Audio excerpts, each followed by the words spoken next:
তুমি দুর্ভাগা নও। তুমি ভীত চেষ্টা করতে, ভীত ব্যর্থ হতে, আর সবচেয়ে ভীত এই সত্যের মুখোমুখি হতে যে যদি তুমি সত্যিকারের সর্বোচ্চটা দাও এবং তবুও সফল না হও, তাহলে অভিযোগ করার মতো কেউ থাকবে না, শুধু তুমি নিজে। কিন্তু থামো এক মুহূর্ত। তুমি কি কখনো ভেবে দেখেছ এই তথাকথিত কি খারাপ ভাগ্য আসলে হয়তো তোমার মনের তৈরি এক সুরক্ষার মুখোশ?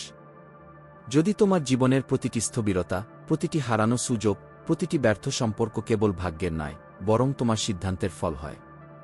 যদি এই কথা শুনে তোমার ভেতরে কিছু নড়ে ওঠে, তাহলে কমেন্টে লেখো আমি শুনছি, কারণ আজকের ভিডিওটা সহজ হবে না, কিন্তু যদি শেষ পর্যন্ত দেখো, হয়তো বদলে দিতে পারে তোমার দৃষ্টিভঙ্গি। আর মনে রেখো, শেষ পর্যন্ত একটা বার্তা আছে যা তোমার স্বাধীনতার অর্থটাই নতুন করে সংজ্ঞায়িত করবে। আমরা এমন এক সংস্কৃতিতে বাস করি যা প্যাসিভিটিকে স্বাভাবিক করে তুলেছে। যা হওয়ার তাই হবে কি এই কথাটাকে আমরা প্রজ্ঞা মনে করি, অথচ নিস্তেজ আত্মসমর্পণ ছাড়া কিছুই নয়। আমরা কি বিশ্বের ইশারা খির জন্য অপেক্ষা করি, যেন আমাদের জীবনের নিয়ন্ত্রণ আমাদের হাতে নেই। কিন্তু নিৎসে, যার দর্শন এই ভিডিওর মূল মেরুদণ্ড, এই মানসিকতাকে বলেছিলেন দাসের নৈতিকতা। তিনি দেখেছিলেন মানুষ যখন ভয় পায় নিজের ক্ষমতা নিতে, তখন সে বাহ্যিক শক্তিকে দোষ দেয়, ভাগ্যকে, ঈশ্বরকে, সমাজকে, যাতে নিজের ভেতরের ভয়কে দেখতে না হয়। এই ভয় খুব সূক্ষ্ম। তুমি হয়তো বলো, আমার কখনো প্রেমে ভাগ্য ভালো না, অথচ হয়তো তুমি বারবার এমন মানুষ বেছে নিচ্ছ যাদের ভালোবাসা পাওয়ার সামর্থ্য নেই। তুমি হয়তো অভিযোগ করো, সুযোগ আসে না, অথচ কতবার ভয় আর সন্দেহের কারণে তুমি নিজেই তা এড়িয়ে গেছ। আমরা কি অন্যায় বিশ্ব বলে এক আরামদায়ক গল্প বানাই, যেখানে আমাদের কোনো দায় থাকে না? কিন্তু নিৎসে বলেছিলেন, জীবন উদাসীন, এটাই তার সৌন্দর্য। বিশ্ব তোমার বিপক্ষে নয়, আবার পক্ষেও নয়। সে কেবল আছে। আর ঠিক সেই কারণেই তুমি স্বাধীন। এই সত্য অস্বস্তিকর, কারণ স্বাধীনতা মানে দায় মানে অজুহাতের মৃত্যু। কিন্তু এখান থেকেই শুরু হয় তোমার প্রকৃত যাত্রা, যখন তুমি কি খারাপ ভাগ্য কি নামের গল্পটা ছেড়ে দাও আর সাহস করে মুখোমুখি হও নিজের ভয়, নিজের সীমাবদ্ধতা, নিজের বাস্তবতার। আজকের ভিডিও তোমার সান্ত্বনার জায়গা নয়, এটা এক জাগরণ। যদি সাহস থাকে, থাকো শেষ পর্যন্ত, কারণ যা আসছে তা সহজ নয়, কিন্তু মুক্তিদায়ক। এখন এক কাজ করো, যদি তুমি সত্যি অনুভব করো যে তোমার জীবনে কি ভাগ্য নয়, ভয় গিয়ে বাধা, তাহলে নিচে লেখো সংখ্যা 7, জানি তুমি তৈরি পরিবর্তনের জন্য। লাইক দাও, শেয়ার করো এমন কারো সঙ্গে যে বারবার বলে কি আমার ভাগ্য খারাপ, আর আমরা একসাথে সেই মিথ ভাঙব। কারণ এখন থেকে সৌভাগ্য নয়, সাহসী তোমার একমাত্র মুদ্রা। একটা কথা বলো, তুমি কি কখনো নিজের ভেতরে অনুভব করেছ সেই অদ্ভুত স্বস্তি, যখন নিজের ব্যর্থতার দায় অন্য কিছুর উপর চাপাতে পারো? ওরা আমাকে বুঝল না, সময়টা খারাপ ছিল, জীবন সবসময় অন্যায় করে আমার সাথে, কি এই বাক্যগুলো যেন ব্যথার মধ্যে এক নরম বালিশ। তুমি জানো এটা সত্য নয়, কিন্তু এটা সান্ত্বনা দেয়। নিৎসে এটাকেই বলেছিলেন দাসের নৈতিকতা, এক মানসিক অবস্থা যেখানে মানুষ নিজের শক্তিকে অস্বীকার করে, কারণ দোষ দেওয়া আর অপেক্ষা করা সাহসী হওয়ার চেয়ে সহজ। সমস্যা হল, এই ফাঁদ খুব সূক্ষ্মভাবে সমাজ দ্বারা বৈধতা পায়। অনেকে কি আধ্যাত্মিকতা ঘির নামে শেখায়, ব্রহ্মাণ্ডের সময় আলাদা, সবকিছুর একটা কারণ আছে, তুমি কিছু ভুল করনি কি আর আমরা স্বস্তি পাই, কারণ এর মানে দাঁড়ায় আমাদের কিছু করতে হবে না, কেবল অপেক্ষা কোনো চিহ্নের, কোনো সুযোগের, কোনো উদ্ধারকর্তার। কিন্তু নিৎসে বলেছিলেন, এই মানসিকতা আত্মার নিদ্রা। কারণ যখন তুমি নিজেকে স্বীকার ভাবো, তখন নিজের ক্ষমতাকেও শত্রু মনে হতে শুরু করে। তুমি ভয় পাও নিজের ইচ্ছাশক্তিকে, কারণ সেটাই তোমাকে দায়ী করে তোলে। আমরা নিজেদের রক্ষা করতে নিজের জীবনেই জাল বুনি। আমরা এমন মানুষ বেছে নিই যারা আমাদের ব্যর্থতাকে নিশ্চিত করে, এমন চাকরি নিই যেখানে আমাদের প্রতিভা উপেক্ষিত হয়, এমন অভ্যাস তৈরি করি যা আমাদের দুর্বল রাখে, সবই যাতে সেই পুরনো গল্পটা বাঁচে, আমার দোষ নয় কি, এবং যতবার সেই গল্পটি বাঁচে, আমাদের ভেতরের শক্তিটা আরও একটু করে মরে। ধীরে ধীরে আমরা অভ্যস্ত হয়ে যাই সীমাবদ্ধতায়, যেন সেটা কোনো প্রাকৃতিক সত্য। কিন্তু বাস্তবতা অনেক বেশি নির্মম এবং একই সাথে মুক্তিকর। তুমি যতক্ষণ নিজেকে স্বীকার ভাবছ, ততক্ষণ নিজের গল্পের লেখক নও। আর যখন তুমি বুঝতে পারো কেউ আসছে না তোমাকে বাঁচাতে, না ব্রহ্মাণ্ড, না ঈশ্বর, না ভালো সময়, তখন প্রথমবারের মতো সত্যিকার স্বাধীনতা স্পর্শ করতে পারো। এই উপলব্ধি ভয়ঙ্কর, কারণ এর মানে দাঁড়ায়, যদি কিছু না বদলায়, দায় তোমার। কিন্তু এখানেই জন্ম নেয় নতুন সম্ভাবনা। নিৎসে এই জায়গাটাকেই বলেছিলেন ওয়াল্টার পাওয়ার, ইচ্ছাশক্তির আগুন, যেখানে মানুষ ব্যথাকে ব্যবহার করে গঠনের উপকরণ হিসেবে। সেখানে অজুহাত নেই, শুধু সিদ্ধান্ত। হয় তুমি চালিয়ে যাবে সেই মিথ্যা গল্পগু আমি দুর্ভাগা, নয়তো স্বীকার করবে কে আমি ভয় পেয়েছি কে, এবং এখান থেকেই শুরু হয় পরিবর্তন। আর যদি তুমি এখন এই কথাগুলো শুনে নিজের ভিতরে এক অস্বস্তি টের পাও, তাহলে সেটা খারাপ নয়, সেটা প্রমাণ যে কিছু না কিছু জেগে উঠছে। নিচে কমেন্টে লেখো কে আমি জেগে উঠছি, কারণ পরের অধ্যায়ে আমরা দেখব কিভাবে এই ভয় নতুন এক মুখ নেয় বাইরের শত্রু ক্ষীর গল্পে। তুমি ভাবো দোষ তোমার নয়, কারণ বিশ্ব তোমার বিরুদ্ধে। কিন্তু সত্যিই কি তাই? একটা সময় আসে যখন মানুষ নিজের ভয়কে নিজের মধ্যে সহ্য করতে পারে না, তখন সে তাকে বাইরে পাঠায়, একটা মুখ, একটা নাম, একটা সিস্টেম দিয়ে সাজিয়ে নেয়।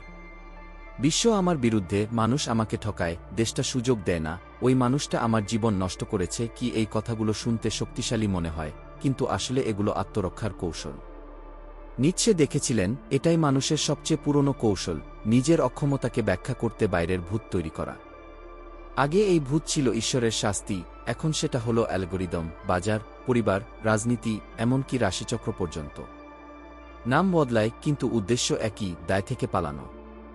তুমি হয়তো বলবে কিন্তু পৃথিবী তো সত্যিই অন্যায় কি? হ্যাঁ, অন্যায় আছে। জীবন কখনোই সমান সুযোগ দেয় না। কিন্তু প্রশ্ন হল, তুমি এই সত্যকে অজুহাত হিসেবে ব্যবহার করছো না আগুন হিসেবে? কারণ নিৎসে বলেছিলেন ন্যায় বা অন্যায় কোনো দিকেই বিশ্ব ঝোঁকে না, সে নির্লিপ্ত। এই নির্লিপ্ততাই তোমার মুক্তি। যদি কেউ তোমার অগ্রগতি আটকে না রাখে, তবে তুমি একাই নিজের বাধা তৈরি করছো। যদি তুমি এমন মানুষের পাশে থাকো যারা তোমাকে ছোট করে, হয়তো সেটা তোমারই বেছে নেওয়া নিরাপত্তা, কারণ সফল হওয়া মানে বদলে যাওয়া, আর বদলে যাওয়া ভয়ঙ্কর। এই বাইরের শত্রুতত্ত্ব আমাদের মানসিক জেলখানা। আমরা নিজেদের বোঝাই যে দোষটা বাইরের, যাতে নিজেদের বদলাতে না হয়। আর প্রতিবার যখন আমরা বলি ওরা চায় না আমি এগিয়ে যাই, তখন অজান্তেই আমরা নিজেদের শক্তি তাদের হাতে তুলে দিই। আমরা তাদের ক্ষমতা দিই আমাদের স্থির রাখতে। কিন্তু নিৎসের চোখে এই আত্মসমর্পণই ছিল প্রকৃত দাসত্ব। সে বলেছিলেন যে নিজের শত্রু খুঁজে বেড়ায় সে নিজের স্বাধীনতাকেই হারিয়ে ফেলে একদিন। তাহলে যদি কোনো শত্রুই না থাকে, যদি বাধাগুলো আসলে তোমারই বেছে নেওয়া নিরাপত্তার দেয়াল হয়, যদি তোমার প্রতিটি ব্যর্থ সম্পর্ক, প্রতিটি ভাঙা পরিকল্পনা, প্রতিটি ভাগ্যের অভাব তোমারই তৈরি প্যাটার্নের পুনরাবৃত্তি হয়, তখন আর দোষারোপ করার কেউ থাকে না, শুধু আয়না, আর সেই চোখগুলো যা সবসময় অন্যদিকে তাকিয়েছিল। এটাই সেই মুহূর্ত যেখানে ভয় আবার মুখ বদলায়। তুমি বুঝতে শুরু করো বাইরের শত্রু নেই, ভেতরের ভাই আসল প্রতিপক্ষ। যে ভয় বলে চেষ্টা করো না, যদি আবার ব্যর্থ হও, যে ভয় তোমাকে বোঝায় তুমি এখনও প্রস্তুত নও, কিন্তু সত্য হল তুমি জন্ম থেকেই প্রস্তুত ছিলে, শুধু বিশ্বাস করনি। এবং এখানেই নিৎসের দর্শনের মোড় ঘুরে যায় এক নতুন স্তরে, এমর ফেরে, ভাগ্যের প্রতি প্রেম। যখন তুমি দোষ দেওয়া বন্ধ করে প্রতিটি ঘটনার দায়িত্ব নাও, তখন আর শত্রু থাকে না, থাকে কেবল উপাদান, যেগুলো দিয়ে তুমি নিজের শক্তি গড়ে তোলো। পরের অধ্যায়ে আমরা দেখব কেমন করে এই ধারণা ভয়কে শক্তিতে রূপান্তরিত করে। তাই এখানেই থেকো, কারণ এখন থেকে গল্পটা আর ভাগ্য নিয়ে নয়, বরং প্রেম নিয়ে, ভাগ্যের প্রতিও। ভাগ্যকে ভালোবাসো গুই। এই ছোট্ট বাক্যটা নিৎসের চিন্তার সবচেয়ে শক্তিশালী, আবার সবচেয়ে ভুল বোঝা অংশ।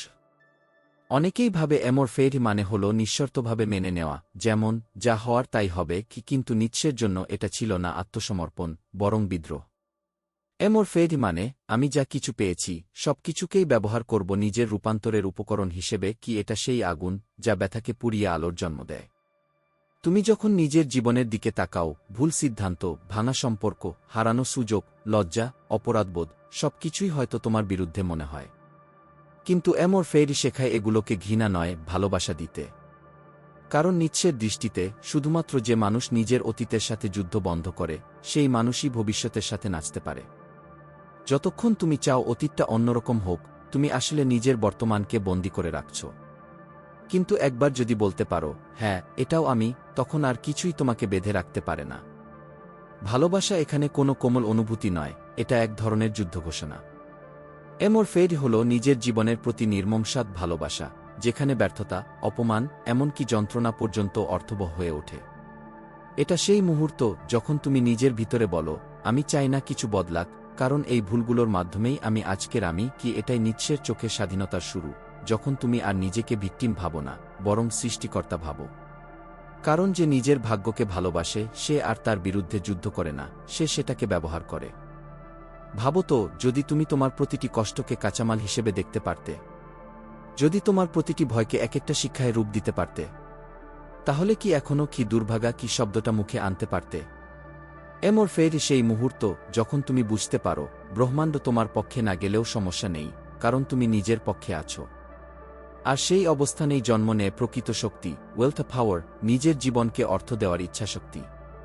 এই দর্শনের গভীরতা এখানেই যে, এটা তোমাকে অতীতকে ক্ষমা করতে বলে না, এটা তোমাকে তাকে গ্রহণ করতে বলে। যখন তুমি নিজের অতীতের সাথে শান্তি করো, তখন ভবিষ্যতের প্রতি ভয় হারিয়ে যায়। কারণ তুমি জানো, যাই আসুক, তুমি তা থেকে কিছু গড়ে তুলতে পারবে। এই দৃষ্টিভঙ্গি ভয়কে রূপান্তরিত করে শক্তিতে, ক্ষতকে রূপ দেয় সৌন্দর্যে। এবং এখান থেকেই শুরু হয় এক নতুন উপলব্ধি। যদি তুমি নিজের ভাগ্যকেও ভালোবাসতে শেখো, তাহলে তুমি বুঝবে, বিশ্বের নির্লিপ্ততা কোনো অভিশাপ নয়, বরং তোমার সবচেয়ে বড় স্বাধীনতা। পরের অধ্যায়ে আমরা দেখব, কেন এই উদাসীনতাই আসলে তোমার সবচেয়ে বড় আশীর্বাদ। কারণ যখন বিশ্ব কোনো অর্থ দেয় না, তখন অর্থ তৈরি করার দায়িত্ব তোমার হয়। সবচেয়ে কঠিন কিন্তু সবচেয়ে মুক্তিকর সত্যটা হল, মহাবিশ্ব তোমার সম্পর্কে কিছুই ভাবে না। এটা না তোমাকে পুরস্কার দেয়, না শাস্তি দেয়। এর কোনো পরিকল্পনা নেই, কোনো গোপন বার্তা নেই, কোনো ন্যায় বা অন্যায়ের ভারসাম্য নেই। এটা শুধু আছে, নীরব, উদাসীন, অসীম। শুনতে ঠান্ডা লাগে, তাই না? বিশেষ করে তাদের জন্য, যারা শিখেছে বিশ্বাস করতে যে কি সবকিছুর একটা কারণ আছে, কি কিন্তু নিচ্ছের চোখে এই নির্লিপ্ততাই ছিল অস্তিত্বের সর্বোচ্চ সৌন্দর্য। কারণ যদি কিছুই লেখা না থাকে, তাহলে তুমিই লেখক। এই ভাবনাটা প্রথমে ভয়ঙ্কর লাগে। কারণ যতক্ষণ আমরা ভাবি কেউ ঘেউ পড়ে কি থেকে আমাদের পথ নির্দেশ করছে, ততক্ষণ আমরা নিরাপদ বোধ করি। আমরা বিশ্বাস করতে চাই যে কোনো মহাজাগতিক পরিকল্পনা আছে, কারণ সেটা আমাদের ভয়কে প্রশমিত করে। কিন্তু যখন বুঝি কেউ আসছে না, তখন সত্যিকার স্বাধীনতার ভার আমাদের কাঁধে পড়ে। স্বাধীনতা মানে তখন শুধু পছন্দ করার অধিকার নয়, বরং দায় নেওয়ার বাধ্যবাধকতাও। যদি কোনো ভাগ্য না থাকে, যদি কোনো দিক না থাকে, তাহলে দোষও কারো না, তোমার ছাড়া। এটা এক অদ্ভুত ধাক্কা। কারণ যতক্ষণ আমরা বাহ্যিক অর্থে নির্ভর করি, ততক্ষণ নিজেদের ভেতরের সৃষ্টিশক্তিকে অস্বীকার করি। আমরা চিহ্ন খুঁজি, এটা কি ব্রহ্মাণ্ডের বার্তা, এটা কি কোনো শিক্ষা, এটা কি হওয়ারই কথা ছিল। আর প্রতিবারই নিজের ক্ষমতার লাগামটা একটু একটু করে ছাড়ি। কিন্তু নিৎসে বলেছিলেন, এই অপেক্ষার ভেতরেই লুকিয়ে আছে শিশুসুলভ অসহায়তা। তিনি চেয়েছিলেন আমরা মহাবিশ্বের সামনে দাঁড়িয়ে বলি, তুমি কোনো অর্থ দাওনি, তাই আমি নিজেই অর্থ তৈরি করব। ভাবো, যদি জীবন তোমার প্রতি নিরপেক্ষ হয়, তাহলে সব সম্ভাবনা তোমার। এর মানে তোমার ব্যর্থতা কারো ষড়যন্ত্র নয়, আর তোমার সফলতাও কোনো দান নয়। তুমি যা গর্বে, সেটাই থাকবে। নিৎসে বলেছিলেন, বিশ্বের উদাসীনতা হল তোমার মুক্তির প্রমাণ। কি কারণ যদি কোনো উচ্চ শক্তি তোমার পথ ঠিক না করে, তাহলে তোমার প্রতিটি পদক্ষেপই তোমার নিজস্ব সৃজন। কোনো অনুমতির দরকার নেই, কোনো ভবিষ্যৎবাণীর নয়। তোমার সিদ্ধান্তই হল অর্থের জন্ম। তুমি ভাবতে পারো, তাহলে কি জীবনের কোনো মানেই নেই? নিৎসে উত্তর দিতেন, ঠিক তাই। আর সেই কারণেই তুমি স্বাধীন, কারণ কোনো অর্থ চাপিয়ে দেওয়া হয়নি, তাই তুমি নিজের অর্থ গড়ে তুলতে পারো। তোমার ব্যথা অর্থহীন নয় যদি তুমি তার মানে তৈরি করো। তোমার ভয় অর্থহীন নয় যদি তুমি তাকে ইচ্ছাশক্তিতে রূপ দাও। অর্থ আসে তোমার দৃষ্টিভঙ্গি থেকে, তোমার কর্ম থেকে, তোমার সাহস থেকে। আর এই মুহূর্তেই তুমি প্রথমবারের মতো বুঝতে পারো, কেউ তোমার জীবন তোমার হয়ে গড়ে দেবে না।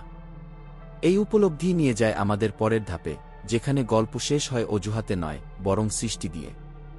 কারণ একবার যখন তুমি বুঝে ফেলো যে অর্থ তোমারই বানাতে হবে, তখন তুমি আর অপেক্ষা করতে পারো না। তখন তোমার একটাই বিকল্প থাকে, সৃষ্টিকর্তা হওয়া। পরের অধ্যায়ে আমরা দেখব কিভাবে সেই সৃষ্টিকর্তার জন্ম হয়, যখন তুমি সমস্ত গল্প, সমস্ত দোষ, সমস্ত ভয়কে হত্যা করো এবং প্রথমবার নিজের জীবনের লেখক হয়ে ওঠো। একটা মুহূর্ত আসে যখন দোষ দেওয়ার মতো কেউ আর থাকে না।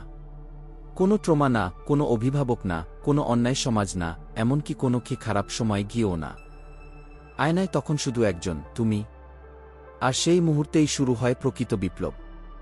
নিৎসে এই বিন্দুটাকেই বলেছিলেন মূল্যবোধের পুনর্মূল্যায়ন, যখন পুরনো বিশ্বাসগুলো ভেঙে যায়, আর তোমার সামনে উন্মুক্ত হয়ে পড়ে ভয়ঙ্কর এক সত্য, এখন থেকে তোমার জীবনের দায়িত্ব পুরোপুরি তোমার। এই উপলব্ধি প্রথমে ধাক্কা দেয়। কারণ এর মানে, যদি কিছু না ঘটে, সেটা কারো দোষ নয়, তোমারই।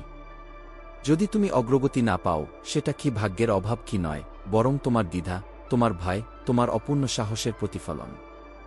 আর এই সত্য মেনে নেওয়া সহজ নয়। তাই মানুষ অজুহাত তৈরি করে, সময় হয়নি, লোকজন সমর্থন করে না, আমি এখনও প্রস্তুত নই। কিন্তু একবার তুমি যখন সত্যিই বুঝে ফেলো যে কেউ তোমাকে থামাচ্ছে না, তখন এক অদ্ভুত মুক্তি এসে যায়। কারণ তখনই তুমি উপলব্ধি করো, তুমি আর কারো হাতে বন্দী নও, তুমি কেবল নিজের হাতে বন্দী ছিলে। এই অবস্থান থেকেই জন্ম নেয় বার্ম্যানস্ক, অর্থাৎ সেই মানুষ যে নিজের জীবনের লেখক হতে সাহস করে। সে আর পৃথিবীর কাছে নির্দেশ চায় না, সে নিজেই নিজের দিক নির্ধারণ করে। তার স্বাধীনতা কোনো আরামের গল্প নয়, এটা নির্মম, কাঁচা, কষ্টকর। কারণ নিজের জীবন লেখার মানে হল প্রতিটি ভুলের দায় নিজের নেওয়া। কিন্তু এর ভেতরেই লুকিয়ে আছে এক অদম্য মর্যাদা, যে জানে তার গল্প কেউ লেখেনি, সে নিজেই লিখছে। ভাবো তো, কত বছর তুমি নিজের সম্পর্কে একটা গল্প শুনছ, আমি পারব না, আমি জন্মেছি ভুল জায়গায়, আমার সময় ভালো না, গিয়ে এই গল্পগুলোই তোমার কারাগার।